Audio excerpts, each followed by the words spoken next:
გამარჯობა. ეს არის Teacher Unfiltered with Nutsan, სადაც ინგლისური ენის მასწავლებლები ერთმანეთს გამოცდილებას უზიარებთ. დღეს ჩემი სტუმარი არის ILL-ის აკადემიური დირექტორი და ინგლისური ენის მასწავლებელი ინგა კიკნაძე. ინგა, ძალიან დიდი მადლობა, რომ დღეს ჩვენთან მოხვედი. კიდევ ერთხელ. და მოდი ჩვენ ესე დიალოგის სტილში გავისაუბროთ და ერთმანეთს გავუზიაროთ, როგორც ვთქვით, ეს გამოცდილება. სხვადასხვა არ ვიცი, როგორ მოხვდი ამ სფეროში. დავიწყოთ სულ თავიდან. ხო. ფილოლოგია, ინგლისური ფილოლოგია მოიცავს იმას, რომ რაღაცა პროფესიაში მასწავლებელი უნდა იყო.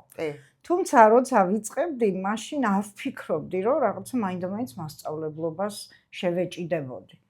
რაღაცა სხვა მიზნები მქონდა, მაგრამ რაღაცნაირად მოხდა ისე ჩემ ცხოვრებაში, რომ მომინდა ერთხელაც, ახალგაზრდა ვიყავი, ახალი დამთავრებული მქონდა უნივერსიტეტი და როცა გამოჩნდა საშუალება სკოლაში, რაღაცნაირად უარი არ თქვი.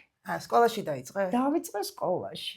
საჯარო თავისთავად. საჯარო სკოლაში, მაშინ მე ძალიან დიდი ხნის ამბავს ყვები, ძალიან ცოტა იყო კერძო სკოლები, ფაქტურად არ იყო საჯარო სკოლები. და იქიდან მაშინ რაღაცნაირად მომეწონა და პირველი გაკვეთილიც მახსოვს, თუმცა ძალიან დაბნეული ვიყავ, იმიტომ რომ პატარა გოგო ვიყავი 22 წლის, ახალი დამთავრებული, არაფერი გამოცდილება არ მქონდა, მხოლოდ ის, რასაც მასწავლიდან ის ვიცოდი, მე არ მისწავლებია. ხო, და ძალიან ვღელავდი, მაგრამ ყველაფერი წავიდა და მე შევიცვალე სკოლა, გადავედი კერძო სკოლა, გაიხსნა იქ გადავედი და მე აღმოჩნდა ისე, რომ შემომთავაზეს უნივერსიტეტის ლექტორობა, ხო? ლექტორად გადავედი, ეკონომისტებს ვასწავლედი მაღლივ კორპუსში, ეს იყო ძალიან ცუდი პერიოდი, 90-იანების ბოლო, 2000 წელი. სიცივე უდენობა, უშუქობა, პალტოებით ლექციების ჩატარება, მაგრამ ბავშვები მონდომებულები სტუდენტები და დავყავი იქ კარგა ხანი. და მერე რა მოხდა? მერე აღმოჩნდი იმაში. მერე მოხდა ასეთი რამ, ხო. პარალელურად მაშინ უნივერსიტეტში ერთგან, მეორედგან, კოლეჯში ვასწავლედი და ესე რამოდენიმე თან კერძო პრაქტიკა მქონდა და მერე იყო შემოთავაზება ILL-ის ცენტრში, ესე ჩვენ მშობელმა, ძველმა, ჩემმა, ყოფილმა მშობელმა, ჩემი მოსწავლის შემომთავაზა აკადემიური დირექტორის პოსტი. ხო და უარი არ თქვი. მაგრამ ყველაზე ძალიან გამიჭირდა გადაწყვეტილების მიღება, რომ დამეტოვებინა უნივერსიტეტი უნდა დაგეტოვებინა. ხო, რაღაცა პერიოდი ვერ დავტოვე და ძალიან მადლიერი ვარ, რომ შემიწყვეს ხელი, რომ იქაც ვიყავი და აქაც. მაგრამ ძალიან გამიჭირდა უნივერსიტეტის დატოვება. ეს გადაწყვეტილება იყო თუ სტუდენტებთან მუშაობა. იცი რა, გადავდიოდი კერძო სექტორში და ასე მეგონა, რომ ეს უნივერსიტეტს თუ მოვწყდებოდი, რაღაცა ისე ისეთი მასწავლებელი ვერ ვიქნებოდი. ხო, რაღაცა ეს შეგნება მქონდა, მაგრამ მივიღე გადაწყვეტილება და ძალიან სწორი გადაწყვეტილება მივიღე ახლა ახლანდელი გადმოსახედი და რამდენი წელია უკვე დიდი ხანია? ძალიან დიდი ხანია. 2005-ში დავიწყეთ ჩვენ ეს ცენტრი და როგორ არის, იცი, ამ ILL-ის ინგლისური ენის ცენტრი არის ჩემი შექმნილი. ასე ვთქვათ, იმიტომ რომ მე დავიწყე, მე რა თქმა უნდა დამფუძნებლები პირველ რიგში, მაგრამ აკადემიური არ არსებობდა და ჩვენ დავიწყეთ 2005 წლიდან. და იმის მერე მოვდივართ და ძალიან ბევრ კარგ საქმეს ვაკეთებთ, მე მგონი, იმიტომ რომ ძალიან ბევრი ახალგაზრდა გამოვზარდეთ, ვინც მერე წარმატებული იყო და რა თქმა უნდა ინგლისური ენის მხრით.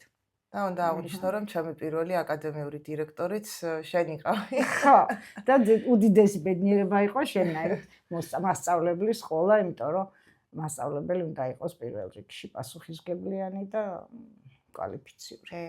ზუსტად მანდ იყო რომ ხო ეს ჩამოვყალიბდი ფაქტიურად შემიძლია. ძალიან კარგი დრო იყო, ნუცა მაშინ, როდესაც ჩვენ ერთად მუშაობდით იქ და მე მახსოვს შენი მადლიერი მოსწავლეები და მშობლებიც.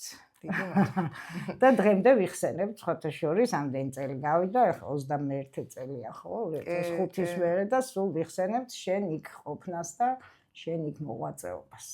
მეც გახსენებთ ხოლმე ძალიან ხშირად. ინგა, ახსენე რომ თავიდან ხო ეს იყო დაძაბულობა, ახალი დამთავრებული რომ მქონდა, ხო ეს და ასე შემდეგ. აი რა არის ისეთი რამ, რასაც არ გვეუბნებიან თავიდან მასწავლებლობაზე? ხო, ეს ძალიან ბევრი მიფიქრია ამაზე, რა არ ვიცოდი მასწავლებლობაში, პროფესიაში რომ შევდიოდი. რა არის და იწამლები მასწავლებლობით. ანუ კარგი გაგებით. ანუ იწყებ პროფესიას და თავს ვეღარ ანებებ. აი ის რომ ძალიან მიჩვევა იცის ამა ყველაფერმა და აი ხო შეიძლება სხვაგან წახვიდე რაღაცა გააკეთო, მაგრამ აი ის მასწავლებლობა რაღაცა რთული დასათმობია. იმიტომ რომ იმდენი რამე მოაქვს ამ ურთიერთობას ბავშვებთან, შენ იზრდები, მუშაობ, ძალიან საინტერესო პროფესია, ძალიან საინტერესო და აი ეს რომ ცოდნოდა რომ ერთს თუ დავიწყებდი თავს არ დავანებებდი, შეიძლება მეფიქრა რომ მთელი ცხოვრება მასწავლებელი ხო არ იქნები. მაშინ ახალგაზრდა, იმიტომ რომ სხვა ინტერესებიც გვაქვს ახალგაზრდას, ხო და აი ეს არის რაც არავის არ უთქვამს ჩემთვის. კი და მე მგონი ახალმა მასწავლებლებმა შეიძლება არიციან და აი გაითვალისწინა რომ ეს თავდადება არის ძალიან მნიშვნელოვანი. მერე სულ არ შეიძლება თავდადებული თუ არ ხარ და შენი საქმის ერთგული გაკვეთილზე ვერ შეხო. მართალია, გეთანხმები. და მოდი ვთქვათ, ეს მეორე მთავარი პოზიცია, ან თუნდაც პირველი დავარქვათ, აკადემიური დირექტორობა, ეს რას ნიშნავს, რას მოიცავს? ეს ძალიან საინტერესო საქმეა, იცით? მით უმეტეს მასწავლებლისთვის, ვინც იცის ეს რა არის, რა ქონია ეს გამოცდილება, როცა გაქვს ძალიან საინტერესო. ანუ ფაქტურად აკადემიური დირექტორი მართავს სწავლის პროცესს. ეს იქნება პროგრამის შერჩევა, პედაგოგების შერჩევა, სასწავლო პროცესის მუდმივად უზრუნველყოფა ისე რომ რამე არ მოხდეს და რაღაცა არ ჩავარნაიყოს. ეს ძალიან საინტერესო და რთული პროცედურაა და პროცესი და საინტერესო. ალბათ ამ მასწავლებლობასთან ერთად ესეც რომ გავაკეთე, უფრო გამაძლებინა ამდენ ხანს ამან, იმიტომ რომ ეს ორი მიმართულება ძალიან საინტერესოა ჩემთვის, ხო. გარდა იმისა, რომ შენასწავლი, პასუხისგებლობა გაქვს სხვა მასწავლებლებზე, იმიტომ რომ შენ რო კეთილსინდისერად აკეთებ, ეს ერთია, მაგრამ მასწავლებელმა რომ უნდა გააკეთოს კეთილსინდისერად, ამას ვერავის ვერ დააძალებ. უბრალოდ ეს უნდა შექმნა ისეთი გარემო, რომ მასწავლებლები აკეთებდნენ თავის საქმეს და მე ვფიქრობ, რომ ეს აკადემიური დირექტორის ძალიან დიდი მოვალეობა, ვალდებულება და პასუხისგებლობაა და აი ეს პროგრამების შედგენა თან ჩვენ ახლა მუდმივად გვყავს საერთაშორისო გამოცდებზე ჯგუფები, წარმატებულები ვართ, შეგვიძლია ვიამაყო, იმიტომ რომ კემბრიჯის სერტიფიკატი გვაქვს ოფიციალური, რომ ვართ წარმომადგენელი და გაგვყავს ბავშვები და სტუდენტები კემბრიჯის საერთაშორისო გამოცდაზე და ეს ხო შრომით მოვიდა, ეს ხო ყველაფერი ნაბიჯ შედგა, იმიტომ რომ დღევანდელ დღეს ძალიან იცვლება ყველაფერი მით უმეტეს ენის სწავლებაში. 1000-ნაირად შეიცვალა 2005 წლიდან 2026 წლამდე ეს ყველაფერი შეიცვალა და ამას ხო უნდა აუწყო ფეხი, ამას ხო უნდა მოერგო მარტო შენ არა მთელი ის კოლექტივი რომელთანაც მუშაო, პროგრამები შეადგინო, მოსწავლეებს ადაპტირება, რა თქმა უნდა ამას უნდა იყო აპდეიტ, ანუ უნდა სდიო ამ ყველაფერს ინოვაციებს და საინტერესო პროცესია და მე მგონი ვაკეთებთ ახლა რამდენი ხანია და წარმატებით ნამდვილად მინდა ვიამაყო, ისეთი კარგები არიან ჩვენი სტუდენტები და ისე კარგად აკეთებენ ყველაფერს. ძალიან მიხარია და ძალიან ბედნიერი ვარ ამით. ეს არის ჩვენი სულ ამბობ ხოლმე გამოცდებზე რომ გაყვავს ბავშვები, მშობელს ხო უნდა დაარწმუნო რა მნიშვნელობა აქვს ამ გამოცდას, ხო ძალიან რთულია მშობლის დარწმუნება. ხო რა თქმა და ეს ძალიან რთულია დაარწმუნო და ვეუბნები. უბრალოდ აი ასე შეხედეთ, ეს არის ჩვენი შემოწმება მასწავლებლების და ცენტრის, რამდენად კარგად ასწავლა თქვენმა შვილმა და თქვენი შვილის შემოწმებაც. ერთია ასწავლა, მაგრამ მეორეა შედეგი მიიღო, ხო? და აი ეს არგუმენტი მაქვს ყოველთვის, ხო, აი ყველას გვამოწმებს ეს გამოცდა. მასწავლებელმა რაღაც არ გააკეთა, მოსწავლემ ვერ ჩააბარა გამოცდა და მოსწავლის მხრიდან კიდე თუ მოტივირებული არ არის, მაშინ მასწავლებელიც არ გაიყვანს გამოცდას. კი. არ მისცემთ რეკომენდაციას. რეკომენდაციას, რა თქმა უნდა, მიუხედავად იმისა, რომ ძალიან კარგია ეს გამოცდა, მაგრამ ბავშვები უნდა იყოს კანდიდატი ამისთვის მზად. რო ჩააბაროს. რახან ძალიან დიდი გამოცდილება გაქვს ამ საერთაშორისო გამოცდებში. მოდი დღეს უფრო დიდი ყურადღება გავამახვილოთ IELTS TOEFL-ზე და აი ამ გამოცდებზეც. როგორ ფიქრობ, რას ამოწმებს ეს გამოცდები რეალურად? ენის ცოდნას ამოწმებს თუ საგამოცდო უნარებს ამოწმებს? ხო, ძალიან საინტერესოა და ამაზე ძალიან ბევრი მსჯელობაც არის და პოლემიკაც, რა არის ეს გამოცდა, არის ეს სუფთა ენის გამოცდა თუ უნარი. მე ვიტყოდი, რომ ორივე ერთად.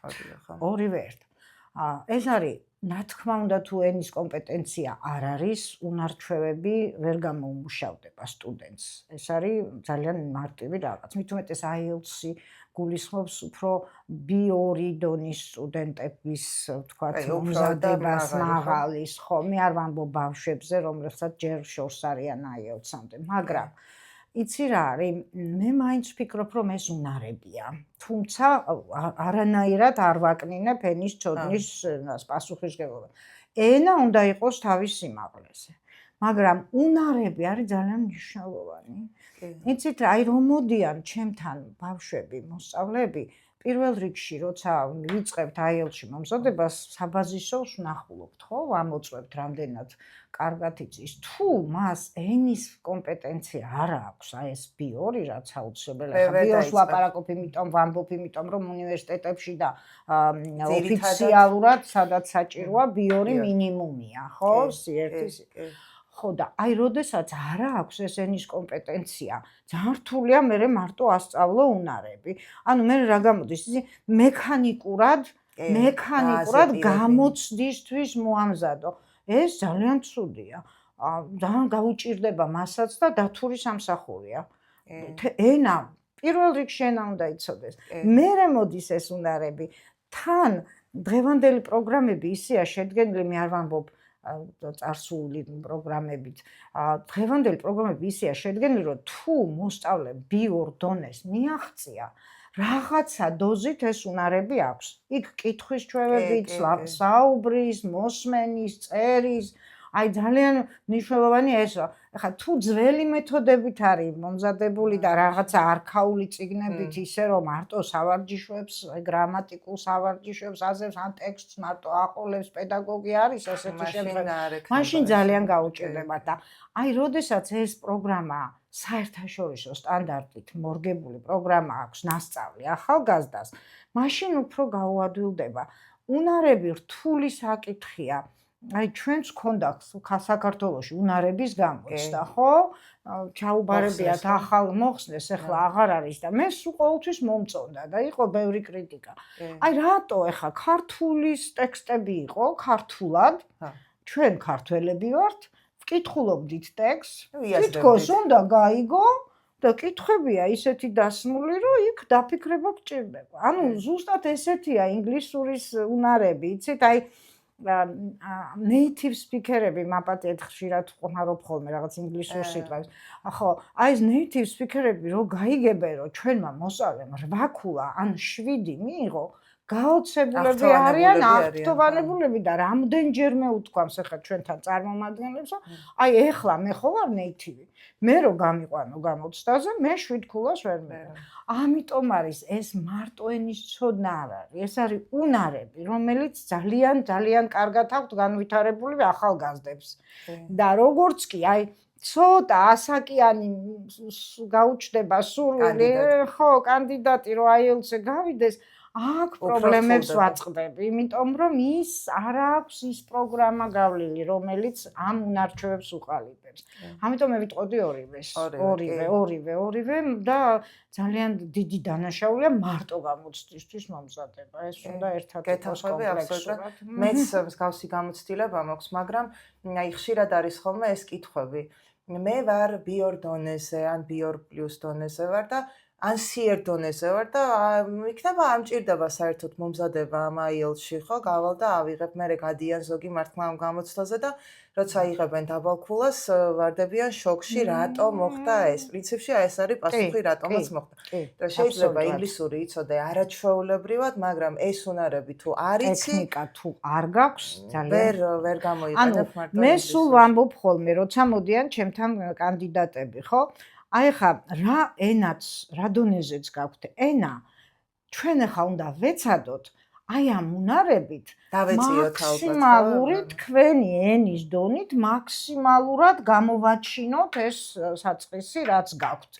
თუ უნარები არა გაქვს, მაშინ ამ გამოცდაზე ვერ მიიღებ იმ ქულას თუნდაც B2 რომც იყო.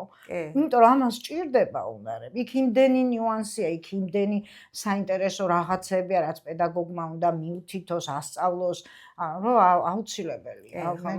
რომ აი შეიძლება ეს ხანგრძლივი კურსი არ იყოს, ახლა ჩვენ მე ასე ვაკეთებთ და ჩვენ ესეთი პრაქტიკა გვაქვს, როცა კარგი ენის საფეხური აქვს და კარგად არის ენაში და არ ჭირდება ძალიან ენის ხო ზოგადი ინგლისურის გაუმჯობესება, მოკლე კურსია IELTS-ის, იმიტომ რომ მას ენის პრობლემა არ აქვს, ამ ტექნიკებს ისწავლის და მზად არის გამოცდაზე და იმ ენის საბაზისო ენით რაც აქვს, მაქსიმალურ ქულას აიღებს ამ ტექნიკების სწავლით.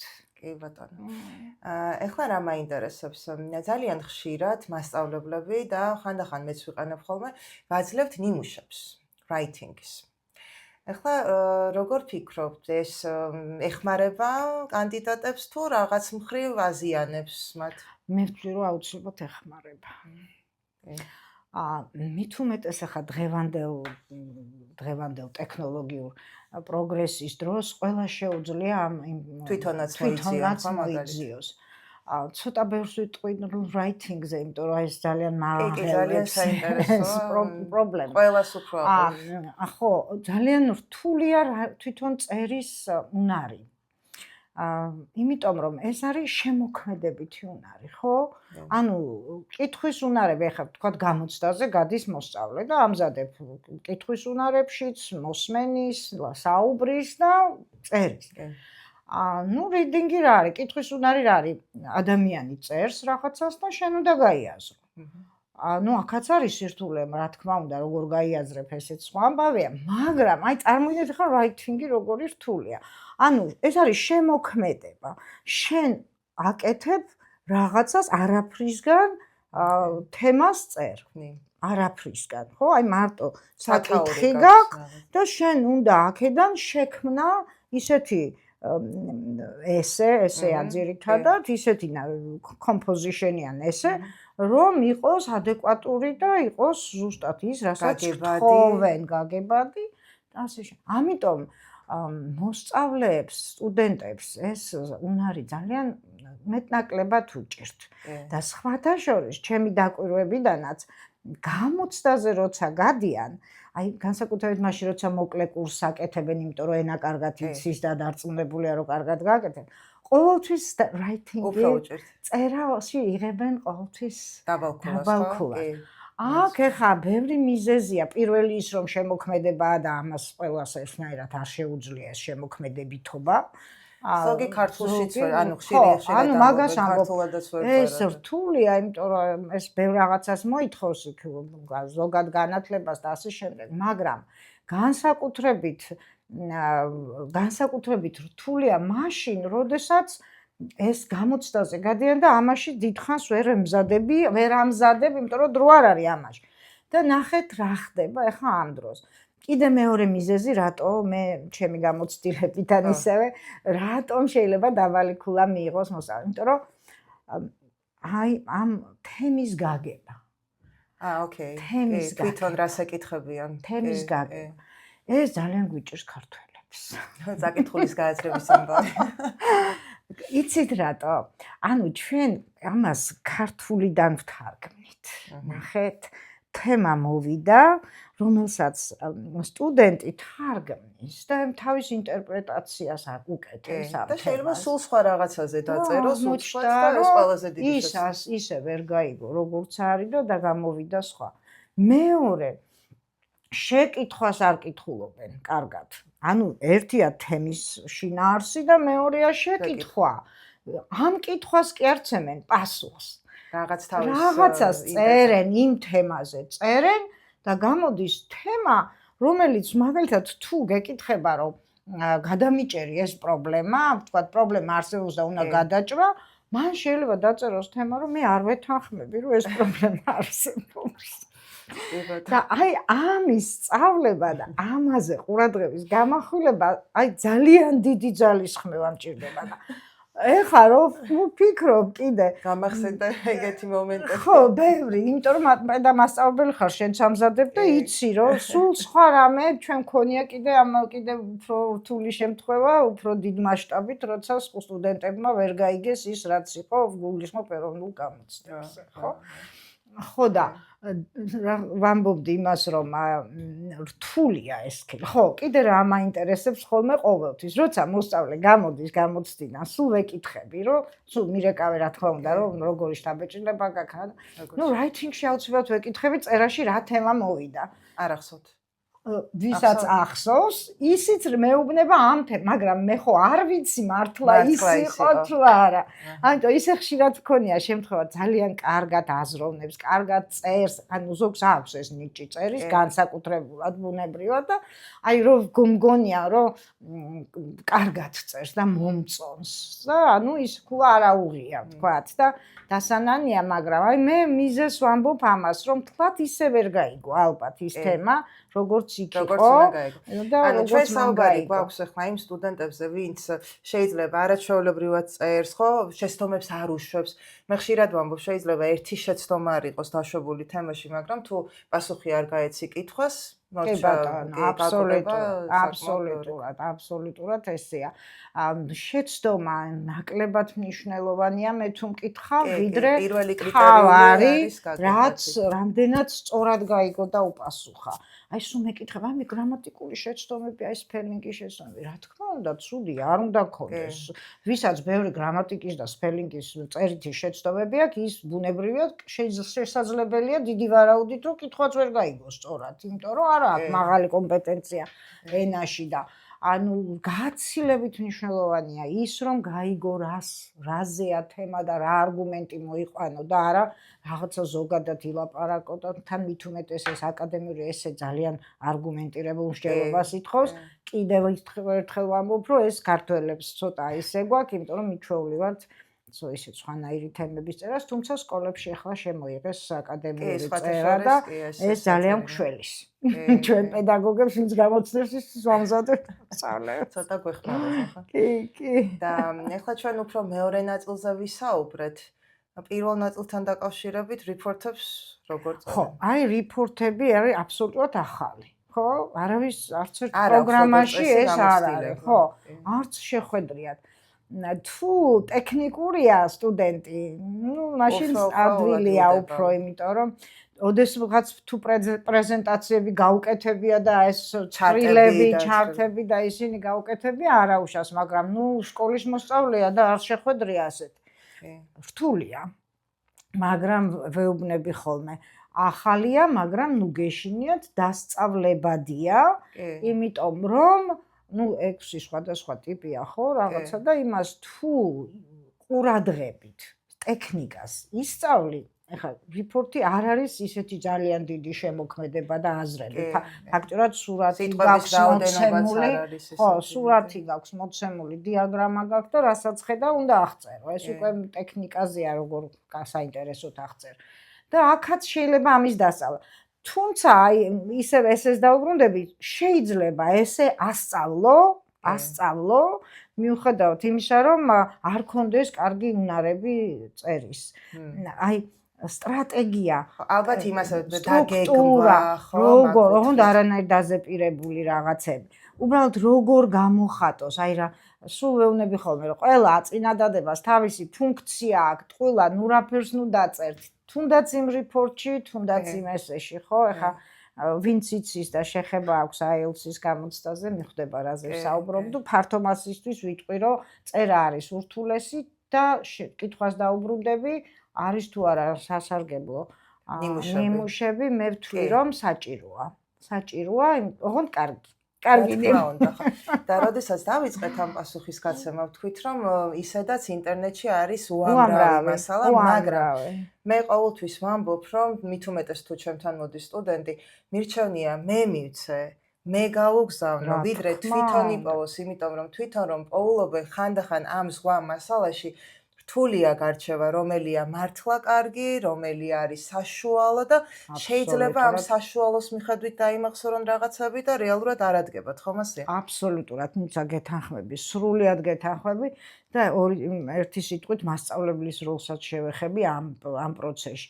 ანუ დღეს ხო მასწავლებელი მარტო ინფორმაციის მიწოდების წყარო არ არის. მასწავლებელი არის ადამიანი, ვინც ეხმარება, ანუ guide. ხო, აი ვინც ეხმარება, რომ თუნდაც ის მასალა სწორი მასალა მოიძიოს ამ უზარმაზარ სივრცეში, ხო? იქ ძალიან ბევრი არ არის კარგი ნიმუში, ვთქვათ, ვიღაცამ დადო თავისი ჭკუით ისეთი. ხო, შეიძლება წერია 9 ქულა, მაგრამ არ არის. თვითონ დაიწერა. აი, ზუსტად ეს არის მასწავლებლის როლი, რასაც ამბობ. რომ მასწავლებელმა უნდა მიუთითოს ის საიტი, ზუსტად ის მიმართულება მისცეს, აი აქ მოძებნე ეს ნახე, ან თვითონ გაუგზავნოს. არის იქ ძალიან ბევრი ინტერნეტში ახლა ვიცით ვათვალიერებთ, იმიტომ რომ იგივე არ დაგვემართოს მოსწავლეებთან, ხო, ძალიან ბევრი ისეთია, რომელიც არ შეიძლება რომ აჩვენო ბავშვს და დააბნევს პირიქით, ხო? ამიტომ აი მასწავლებელმა უნდა გააკეთოს ის, რომ ნიმუშებიც მიაწოდოს, აჩვენოს რა არის კარგი მოდელი, რა არის ცუდი მოდელი, თუნდაც ის ცუდიც აჩვენოს და აუხსნას, რომ ეს არ არის კარგი, იმიტომ რომ ეს არის.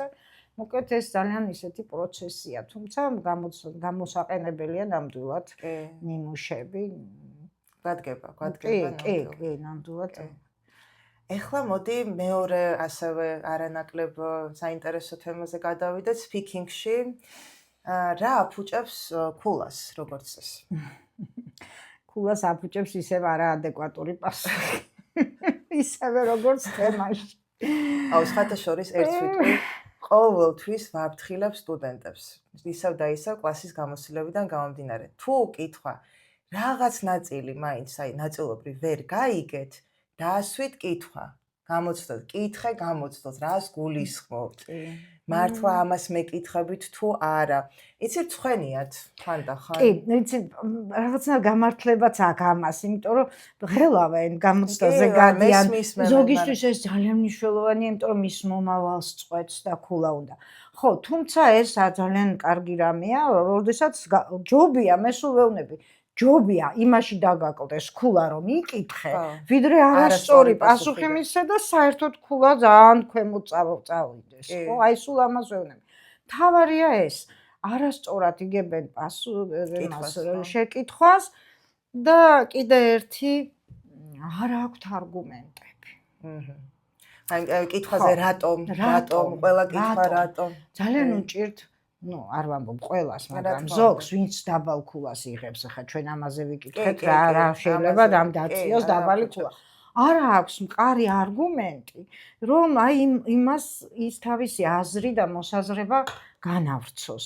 ან მოყავს არგუმენტი, რომელიც რა ქნას ახლა არაფერი სხვა არ იცის და იმ თემასთან კი არის, მაგრამ ის სხვა კითხვაა და აი ეს არის ერთ-ერთი და მთავარი, მე მგონი, რაც speaking-ში და რა თქმა უნდა ღელვა და დაძაბულობა. შეიძლება ჩვეულებრივ გარემოში ძალიან კარგად ისაუბროს, მაგრამ გამოცდის და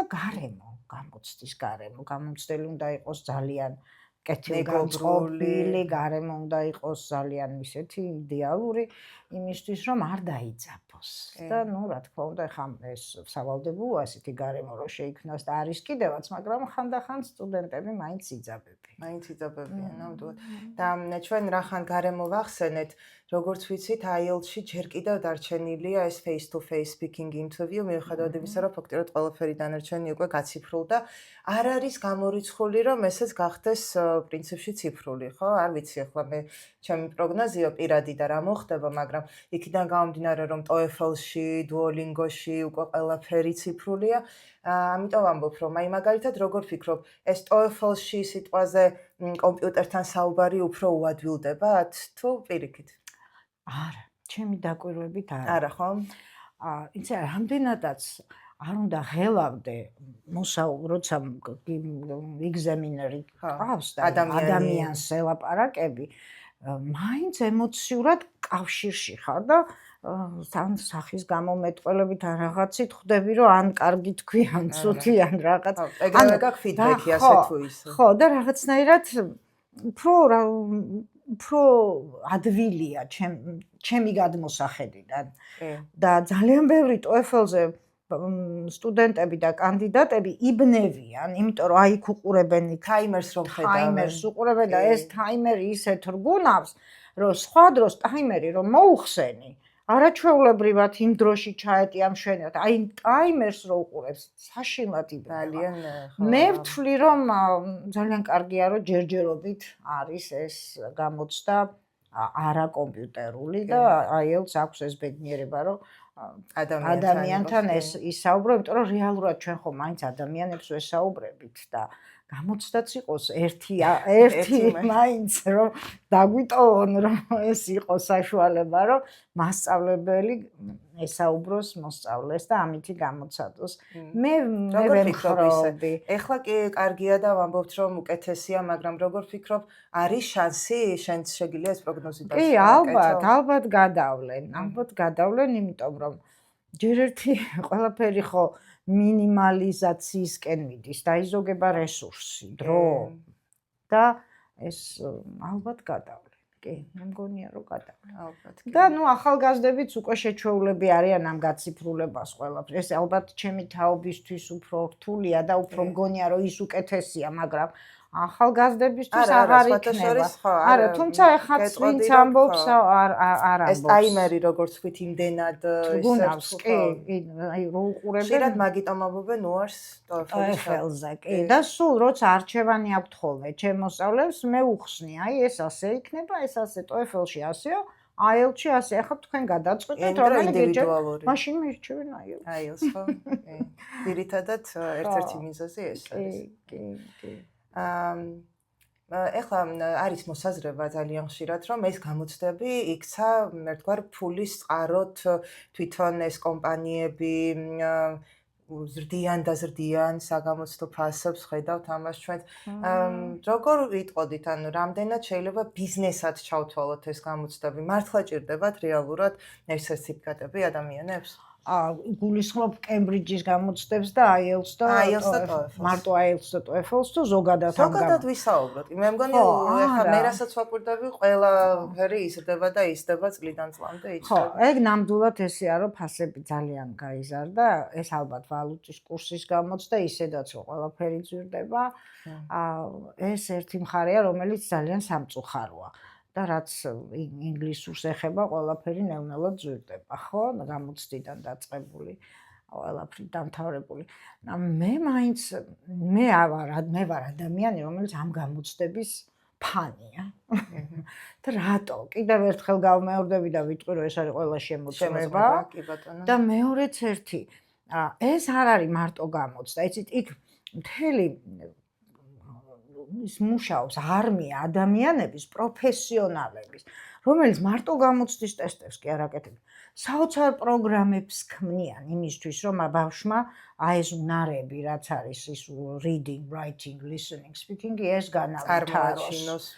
ხო, ენა რა არის, ხო, აი ეს უნარები უნდა ქონდეს განვითარებული ყველა და მე ასე უყურებ ამას გამოცდათ, მაგრამ ის რომ გამოცდის საგამოცდო ცენტრი არ იქნება, ეს პროგრამები ხო აღარ ამ დოზით არ განახლდება. წარმოიდგინეთ ახლა თქვენ ყოველ წელიწადში რამოდენიმე სესია, ეს ხო უზარმაზარი ინდუსტრია და ეს ადამიანები ქმნიან ახალ ტესტებს. მე ინგლისში რო ვიყავი, შევხვდი IELTS-ის ერთ-ერთ მას რა ქვია, გუნდის წევრს, რომელიც მუშაობს ამ ტესტებზე და აკეთებს ტესტებს. მე საერთოდ სულ მინდოდა მენახა რამდენად გენიოსები არიან ეს ხალხი, რომ თან როგორ იცი, ახლა ყველა ხო ერთნაირი უნდა იყოს. ხო არ შეიძლება ერთი ძნელი იყოს, მეორე ადვილი. რა თქმა უნდა, იქ არის რაღაცები. ახლა ჩვენ ეროვნულში სკალირება გვაქვს, რაც იმაშვება, ხო? თულს და ადვილს აბალანსებს და იქ ხო ასე არ არის. წარმოიდგინეთ ახლა რამხელა ინდუსტრია მუშაობს, რამდენი კაცი მუშაობს, რომ წელიწადში მთელ მსოფლიოში თვეში IELTS-ის გამოცდა რამდენი სესია, რომ ეს გამოცდები ჩატარდეს მაღალ დონეზე და ხა ვერავინ ვერ იტყვის, რომ ეს არ ტარდება მაღალ დონეზე. ეს არის ყველაზე მაღალ დონეზე ჩატარებული გამოცდები. იმის თვალსაზრისით, რომ არავის ეჭვი არ ეპარება იმის სამართლიანობაში და მის ჭეშმარიტებაში, რა თქმა უნდა, ხა არის საჩივრები ალბათ რაღაცა, რომ შეიძლება იყოს, მაგრამ ეს ხო უნიფიცირებული გამოცდა, რომელზეც ამდენი ხალხი მუშაობს და ამას აკეთებს. აი, როგორ შეიძლება ხა ბიზნესი ალბათ არის ბიზნესი, რა თქმა უნდა, იმიტომ რომ ეს ამხელა კორპორაცია მუშაობს, რაღაც ყველა ხო არის მუშავები.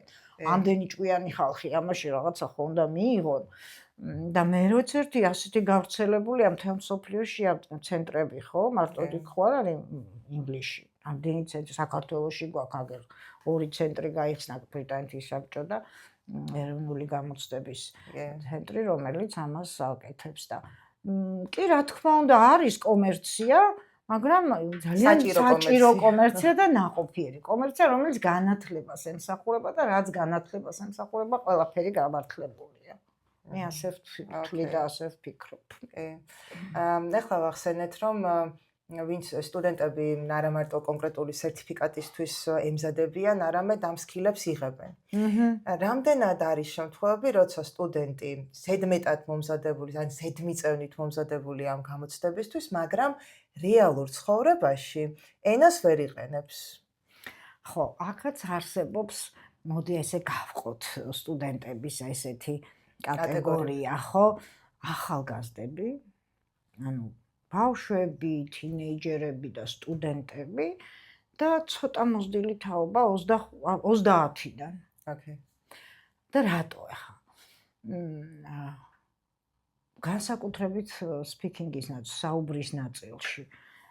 ბავშვები ჯერ წერა-კითხვა არ იციან და საუბრობენ. ხო, დღევანდელ დღეს მეც მყავს პატარები და ვიცი.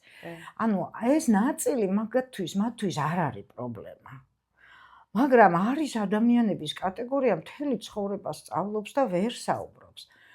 ამას ქვია, მე ხარ ვარ ექსპერტი და ვერ ვიტყვი ხარ დარწმუნებით, მაგრამ ჩემი გამოცდილებით. ეს ისევ პროგრამის ბრალია. რა, როგორ ისწავლა, რითი ისწავლა და რანაირად განვითარდა მისი ეს უნარები. ზოგი ასწავლის ისე, რომ მარტო თხოვს რაღაცა ტექსტებს, აკითხვა და თარგმნა, შეიძლება მოყოლასაც თხოვს, მაგრამ ეს უნარი სხვა არის, სპიკინგი სხვა უნარია. მოძველებული პროგრამებით ნასწავლი ინგლისური ძალიან გავაძნელებს მერე საუბარს, იმიტომ რომ ის არის მხოლოდ დაშტამპული რაღაც. მარტო თეორია, მარტო გრამატიკა, რაღაცა საბარჯიშოების მიცემა და ასე შემდეგ და ასე შემდეგ. ამიტომ თუ აი რაც შენ თქვი ხა ძალიან კარგად მომზადებული გააჩნია ასაკს. გააჩნია ასაკს, იმიტომ რომ ეს ენა თუ კარგად აქვს ნასწავლი და ის უნარებია განვითარებული, რაც ენის სწავლა სჭირდება, წარმოუდგენელია იმან არ საუბროს კარგად. და არ გამოიყენოს. მე არ მესმის ეს, აი ჩვენთან ცენტრში მშობლები მოდიან და აი საუბარი მაინტერესებს. რას ქვია, როგორ არა, ეგ არის მთავარი. ენას სწავლობთ იმისთვის, რომ უნდა ისაუბრო. კი, აკადემიური მიზნებიც არსებობს ახლა გამოცდა, მაგრამ ეს გამოცდაც იმისთვის არის, რომ მე ისაუბრო და გამოიყენო ის ენა. ხო და ანუ პროგრამებია, მე ისევ წავალ და ვიტყვი, რომ კემბრიჯის და მის კორპორაცია ისე მუშაობს, რომ ეს ყველაფერი თანამედროვე მეთოდებით ისე იყოს, რომ არ გაჩნდეს. აი, ვკითხულობ, მაგრამ ვერ ვსაუბრობ. გეფი რო არ იყოს და რაღაცას. ყველა უნარი უნდა იყოს თანაბრად განვითარებული და თუ ადამიანი ასე მეცადინობს, სწავლობს და ამ პროგრამებით გადის, მე ვერ წარმოვიდგენ ვერ ისაუბროს, იმიტომ რომ ახლა ჩემთან ჯგუფში ბავშვებს, სტუდენტებს, ბავშვებს ვეძახი, იმიტომ რომ ზოგი მე-10 კლასელია, ზოგი მე-12. მე ყველა სტუდენტს ვეძახი ასაკის მიხედვით. ხო, სტუდენტები. ის არა ქვენ. აი ურჩევნიათ ისაუბრონ. ვიდრე რაღაცები აკეთონ. ანუ მე ჩემი გამოცდილებით ვერ ვიტყვი, რომ აი ასე კარგად იცის თქვათ, წერის უნარები აქვს, ან კითხვის უნარები აქვს და ვერ საუბრობს.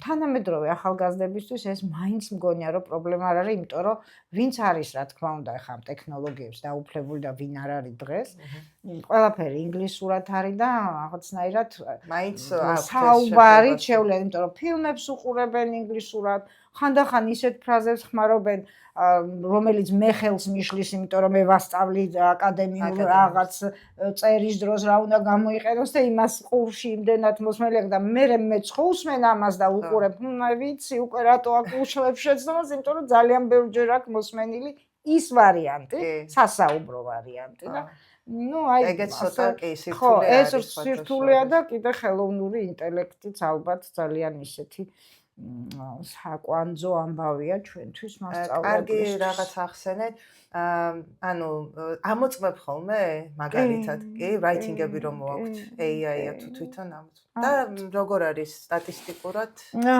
იცით რა არის? აი ამ ბოლო დროს, ნუცა ჩემო კარგო, აღარავინ არ იწუხებს წერისთვის თავს. AI-ს იყენებენ სულ. ანუ არ ვიცი, როგორ სულ ამაზე ვსაუბრობ მასწავლებლებთან, თქვენ რას აკეთებთ, თქვენ როგორ აკეთებთ. ერთია რომ ჯერ დიდი დრო ჭირდება writing-ის სკილების სწავლებას, ხო, მთელი საათნახევარი ესაუბრები და მე იქვე თუ არ დავაწერინე, მე ვერ წმუნდები. ანუ სახლში დავალების მიცემა გახდა აბსურდი. იმიტომ რომ ისედაც რაღაცას რომ მისცემს აი ChatGPT-ს სავარჯიშო გააკეთები ფოტოს ჩაოგდე. ანუ არ ვიცი ეს ძალიან დიდი ალბათ მთელი მსჯელობის საგანია და საკითხია და განსაკუთრებით წერის ვარიანტში, იმიტომ რომ მასწავლებელი რაღაცნაირად დროს ვზოგავდი, რომ რაღაცებს რო ვასწავლიდი წერაში, ხო, მე გაკვეთილზე კი აღარ ვაწერინებდი. პირდაპირ სახლში ვაძლევდი და ის კეთილსინდისიერად მიდიოდა, წერდა და მის ნაფიქრავს მოსყვას ვერაფერს ვერ. ეხა აზრი არა აქვს ამას. და მე რა ვიფიქრე, იცი? აი წაღან ნიმუშებზე რო ვილაპარაკე. კარგი, ხანდახან ის მაინც წაიკითხოს, ის გამზადებული, რა თქმა უნდა, კარგი ვარიანტი, ხო? კარგი ვარიანტი, ანუ ხანდახან, იმიტომ რომ მე თვითონ გამოსავალს ვეძებ ამ მდგომარეობიდან, რომ რა შეიძლება კარგი დავინახო ამაში. ვერაფერი კარგი ვერ დავინახე, გარდა იმისა, რომ შეიძლება წაიკითხოს, ხო, მაგალითი დაიმახსოვროს. ეს აზროვნებისთვის არაფერი არ არის. აბსოლუტურად. და მე ანუ ხომ იციან ახლა ის გამოცდებს რომ დაუბრუნდეთ, ახლა როცა უბრალოდ გაკვეთილიდან გაკვეთილამდე დავალებაზე გვაქვს საუბარი და general ზოგადი ინგლისურია, ოკეი. რო იცის რომ აი რაღაც პერიოდის მერე გამოცდაზე გავა და იქ ვერ გამოიყენებს ხო ვერაფერს, მაშინ რა ხდება? აი და დიდი წილი ჩემი გაკვეთილების თუნდაც კერძო და თუნდაც ჯგუფური მიდის ამაში დარწმუნებაში, რომ ეს არის დამანგრეველი, აღმოჩნდები შენ თავთან მარტო და ვერაფერს ვერ გააკეთებ. ანუ ეს ამაზე მჭირდება ბევრი საუბარი, ესეც ბევრ დროს მართმევს გაკვეთილზე იმის მაგალითად რომ რაღაცა უფრო პროდუქტიული გავაკეთო, მაგრამ ისე ლოგიკურად აღმოჩნდით ამ მდგომარეობაში, რომ რა თქმა უნდა, ხა ახალგაზრდები არიან და ცდილობენ, რომ ვინც მოტივირებულია, რაზე ელაპარაკი, ამას არ აკეთებს, არა, ნამდვილად, იმიტომ რომ ვისაც შეგნებული აქვს ამის მნიშვნელოვნობა და ყოველთვის გამოერევა ჯგუფშიც და ისეთი, რომ ცოტა უზარმაზარი ხო, ცდილობს, რომ რაღაცა გაიოლოს. ხო, და აი ვიბრძვი ამისთვის ვიბრძვი ძალიან და რა გამოვა ვნახოთ. ყოველ შემთხვევაში ვცდილობ, რომ რაც შეიძლება ნაკლები იყოს ხელოვნური ინტელექტი წერის ნაწილში მაინც, იმიტომ რომ მე სულ ამბობ, რომ წერა არის აზროვნება და კიდე ამასაც თუ შეუზღუდავთ და ბავშვი წერითაც აღარ დაწერს დავის ნაფიქრალს, ძალიან გაგვიჭირდება მე. როგორ ფიქრობ, ბოლო კითხვა ამ თემაზე, აი გამოსვლის წინა დღეს ხშირად მეკითხები, რა უნდა გავაკეთო სრული ტესტები, დავისვენო საერთოდ, რა რჩევა საძებ ხომ? ხო, მე ისე ვეუბნები, რომ მიმართეთ ინტერნეტს. ანუ ტვინი არ გადაღალო, ტესტი გააკეთე დილას, თქოთ მეორე დილას გამოცდა გაქვს, მერე უყურე ვიდეოებს ან ვიდეოებს მე IELTS-თან ფლებს IELTS-ის speaking-ის ვიდეოს უყურე იმას ტუტორიალებია როგორ გააკეთო თქვათ ტექნიკურად რა როგორანაირად ძალიან და ვაძლევ რა თქმა უნდა ვის მოусმინოს იმიტომ რომ იქინდენია რომ ვეუბნები რომ აი ამას უყურეთ მოეშვით მოდუნდით ღამის პირველ საათზე რო ტესტს გააკეთებ reading-ში და კიდე 8 საათზე კიდე ამხელა ტექსტები გასაკეთებელი ეს ძალიან დამღლელია და სულ რაღაცნაირად მოტივაციას ვაძლევ რომ მზად ხარ კარგად ხარ თუ არ არის ახლა არ გავიყვან და თუ გადის ესე იგი მზად არის ჩემგან ყველანაირად მწვანე შუქი აქვს ხო ვეუბნები რომ მზად ხარ არ გინდა ღელვა არ შეგიშალოს ღელვა მხელი ანუ მორალურად ფსიქოლოგიურად ვამზადებ ხო და ყოველთვის მივწერ ხოლმე გამოცდის ხან ესე მივწერო აბა რასაკეთე ხო და მე ვფიქრობ რომ გამზადებულებს უყურონ ვიდრე ტვინი დაღალონ ხო აზრი აღარ აქვს წინადღეს ხო ერთი თემის დაწერა რაც შეიძლება ბევრი სხვადასხვანაირი თემა წაიკითხეთ თქო ვეუბნები იმიტომ რომ ნახოთ ეგ მსგავსი მოვიდეს და ისეს ხო იქიდან აზრები თუ შენ არ გაქვს ამასთან დაკავშირებით ძალიან ისეთი ღრმა არგუმენტები და აი ასე ვცდილობ რომ ინტერნეტი წინადღეს ინტერნეტი გამოიყენონ ამის ნებას ვაძლევ ხოლმე ბოლოს კარგი ეხლა კიდევ შემდეგ საჭიროებო თემაზე გადავიდეთ მართლა შეუძლია ყველას ენისწავლა ამ შემთხვევაში ინგლისურის თუ მითია გააჩნია სწავლას რას დავარქმევთ სასაუბრო დონეზე სრულყოფილებამდე კი აი მინიმუმ რაღაცა ისე რომ იმიტომ რომ ბევრი ადამიანი არის ვინც ამბობს რომ მისთვის ენები იმდენად დიდი სირთულეა რომ აი საერთოდ უნიჭოვარ ენებში მე ენას ვერასდროს ვისწავლი ვერასდროს ვისაუბრებ აი ესეთი რაღაც თქვენია და მე ვამბობ რომ არა ამას რაღაც განსაკუთრებული ნიჭი არ ჭირდება, მაგრამ ძალიან განსხვავებულია უნარები ადამიანის ენის სწავლების დროს. აი, ზოგ ძალიან დიდი ძალისხმევა ჭირდება, რომ ამ მიზანს მიაღწიოს. ანუ რაღაცა არსებობს, ესე იგი, რაღაც ნიჭი მაინც არის. კი, ენების მიმართ. ანუ რატომ არიან ადამიანები პოლიგლოტები? ამდენ ენას რო სწავლობენ, იქ რაღაცა არის, ხო? ტენში მაგრამ ეგ არის ახლა 10 და 15 ენა რომ იციან. ხო, ენის თავისებურებაზე ლაპარაკობ. ანუ მე ვერ ხვდები ხოლმე, ანუ არის ბავშვი ძლიერი, ბავშვი პატარა, რომელიც ისრუტავს ენას და ძალიან კარგად ანვითარებს ამ უნარს. არის მეორე, რომელიც ესმის, მაგრამ ისე არ ანვითარებს ამ უნარს და ვერ ანვითარებს. ანუ არის განსხვავება, არის. დიდი ძალისხმევის შედეგად უწევს ზოგს მიაღწიოს იმას, რაც სხვას ძალიან მარტივად და ეს ძალიან ჩანს. ანუ რატომ არის მით უმეტეს ალბათ ჯგუფში, როცა ბევრი და ამდენი წელი მოსწავლეების და ამდენი პრაქტიკის მერე უყურებ, რომ ყველას არ ხელეწიფება ეს და ძალიან რთულად მოსდით ეს ენის სწავლება. მაგრამ აი თუ ძალიან იმუშავეს იმაზე მეტად ვისაც აქვს ამისი უნარი, მაშინ ძალისხმევა თუ და ზოგი ნებდება და აი ეს არის არ შემიძლია, ეს არის უკვე არ შემიძლია მე ვერ ვისწავლი ენა. ეს ნებდება, მაგრამ თუ გაგნების ყოფა და თუ ხვდები რომ ეს შენთვის ადვილი არ არის და მაინც აგრძელებ და არ ეპუები ამ მოცემულობას და ამ სირთულეებს ყველაფერი შესაძლებელი ადამიანის გონებას საზღვარი არ აქვს, გონებრივ შესაძლებლობას. ანუ მაგას ვფიქრობ, რომ უნდა გააგრძელოს მაინც, ხო, არ უნდა განებდეს. აუცილებლად, არ არსებობს ადამიანმა ვერ ისწავლოს რაღაც. წარმოუდგენელია, მით უმეტეს ენა. თან დღევანდელ დღეს და ვიღაცას ესაუბროს, რაღაცა გააკეთოს. თუნდაც AI-ის, ხო, ანუ წარმოუდგენელია, რომ ვერ ისწავლოს. უბრალოდ ეს არის ძალისხმევის ამბავი. ზოგს და რამდენად დიდია სურვილი. და სურვილი, რა თქმა უნდა, და რამდენად ნებისყოფა აქვს ადამიანს და უნდა რომ ეს გააკეთოს. თორე მე მინახავს ადამიანები ძალიან რო უჭირთ აი ძალიან უჭირთ ენა ეს უფრო ასაკში რო არიან და ჭირდებათ და მე ისეთი სიმაღლებისთვის მიუღწევიათ რომ ანუ რო იცოდა რა პერიოდის მერე დაახლოებით აი როდის გადაწყდება ხოლმე ის მომენტი 1 წელიწადში ანუ პირველი წელი ძალიან უჭირს, ძალიან უჭირს, მაგრამ არ ნებდება და აი გავიდა ერთი წელი მე ვთვლი რომ ახლა რაღაცა თვეები 9 როცა არის სწავლის პერიოდი ხო სულ ხო ვერ ისწავლის რაღაცას შესვენებაც ხონდა და რაღაც გარდატეხა ხდება ხო? მე იწყება ხო, მაგრამ ძალისხმევა, შრომა და შრომა. აი იმას ასეთ ადამიანებს შრომის გარეშე არ მოსდით. და აუცილებლად თუ დაისახავ მისავს ყველაფერს გააკეთებ.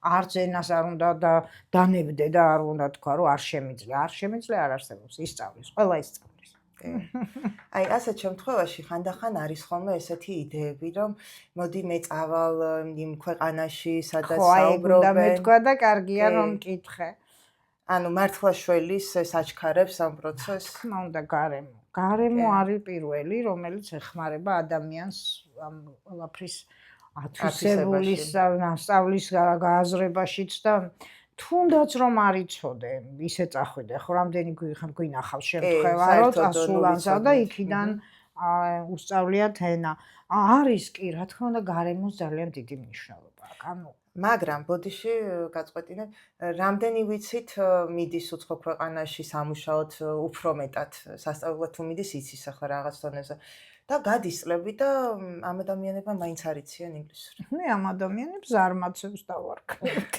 ან სურვილი არ აქვს, ან არ ჭირდება. ან გარემო არ აქვს ისეთი, რომ არ ჭირდებათ, საქართველოს გარემოში არიან და იქაც ქართველებთან იქაც ქართულ გარემოში არის. წარმოუდგენელი ადამიანა იცხოვრო 10 წელი ქვეყანაში და იქაური ენა არის სწავლა. და მე რომ აი მაგალითად მე კონტაქტებიან შეიძლება შენ სხვა მასწავლებლებს და უნდათ, ანუ თითქოს უნდათ. და რა ამბობენ ხოლმე, აი ამდენი წელია მე ვცხოვრობ ამერიკაში და ნუ არ ვიცი, მაგრამ მინდა. ხო, ვერ გეტყვი რა ფენომენია, ნამდვილად მიჭირს ამ ადამიანების გაგება, იმიტომ რომ თუ ამხელა ფუფუნება გაქვს ხო ახლა იქ რო იყო სწავლა როცა იქ ხარ რა თქინდა სწავლა როცა იქ ხარ იქაურ გარემოში ხარ კი რა თქმა უნდა რაღაცები შეიძლება მასწავლებელი დაგეხმაროს მაგრამ საბაზისო მაინც ხო უნდა იცოდე რომ რაღაც კომუნიკაციის დონეზე დაამყარო ხო მე ვერ დაგეთანხმები ვერავის ვერ დავეთანხმები რომ გარემო არაფერს არ ნიშნავს გარემო ნიშნავს ყველაფერს რა თქმა უნდა ენა ისეთი რამეა ქართულს რო ვიწყებს ბავშვი იბადება იწყებს ლაპარაკს ხო ეს ხო არ არის ნასწავლი ხო ისევეა იქ ენაც სხვაგან იქ რო ხარ გარემოში გესმის და გესმის კითხულობ გინდა თუ არ გინდა ტრანსპორტში ყველაფერში გჭირდება როგორ ფიქრობ რამდენად უნდა იყოს მასწავლებელი მკაცრი უნდა იყოს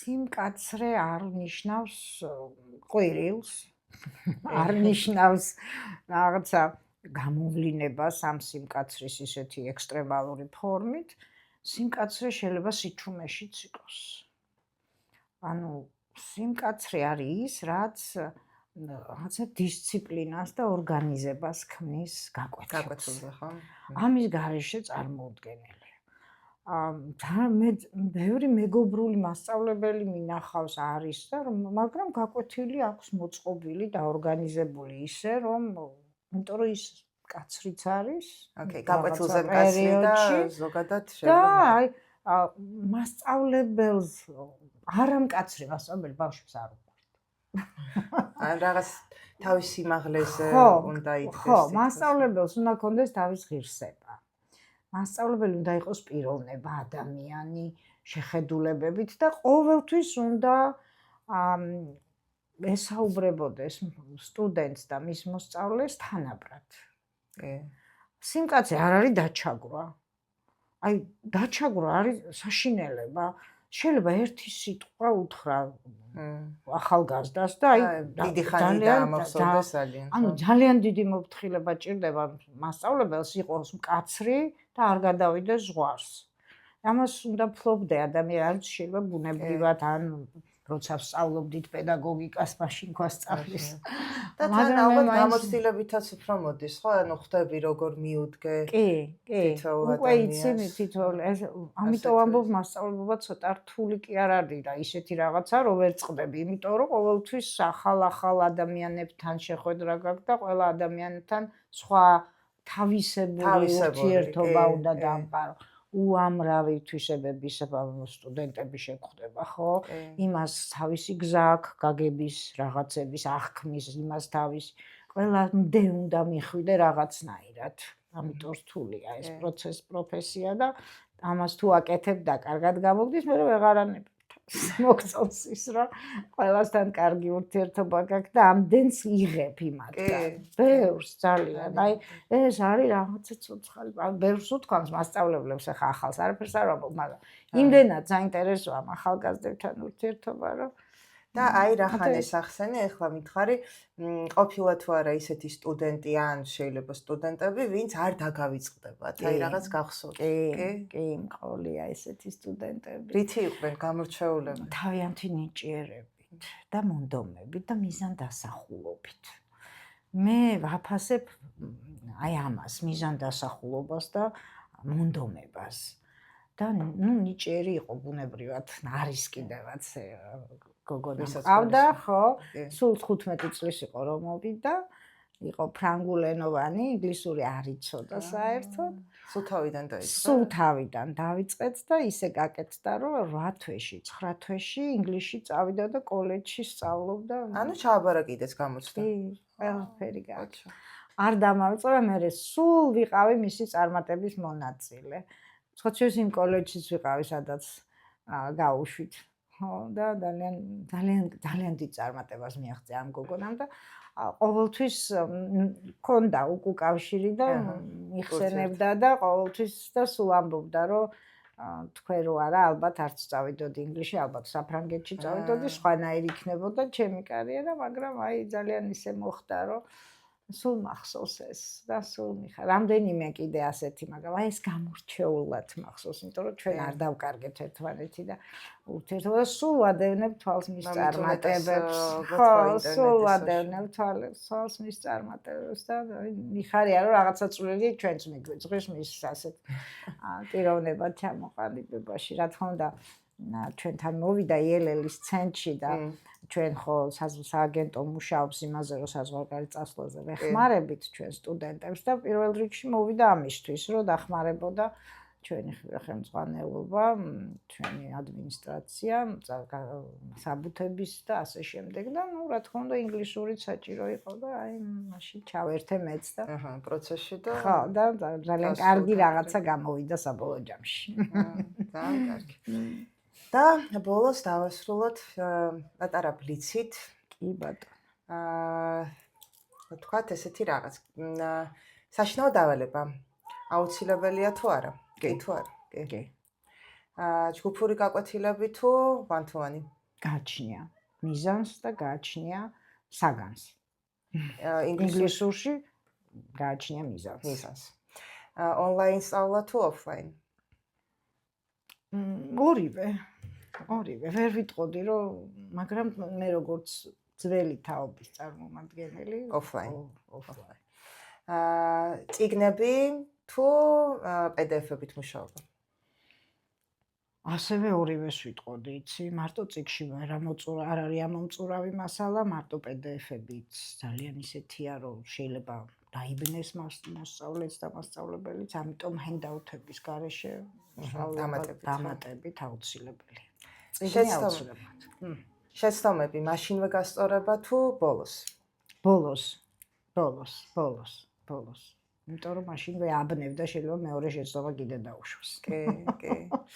ძალიან დიდი მადლობა. მეც მაქვს ერთი პატარა საჩუქარი, ძალიან მცირედი, მაგრამ თუ უყურე წინა ეპიზოდებს. კი. დღეს ინგლისიდან ჩამოტანილი ბლოკნოტი შეგვიძლია. უმრავლესი მადლობა, ძალიან დიდი მადლობა ჩემო კარგო. დიდ წარმატებებს გისურვებ ამ ძალიან კარგ საქმეში, რომ აი ეს ჩვენი პროფესიის ხალხს თავისი აზრის გამოთქმის საშუალებას აძლევდა ესე საინტერესოდ. აძლევს საშუალებას რომ ისაუბრონ და გახსნილი იყვნენ და ეს შენი დამსახურებაა და ძალიან კარგი გოგო ხარ, ძალიან მაგარი სპეციალისტი ხარ. შენი საქმის ერთგული ხარ და მე ამაყები. აი ხარ. დიდი მადლობა. ესე დასრულდა ჩვენი პოდკასტი დღეს.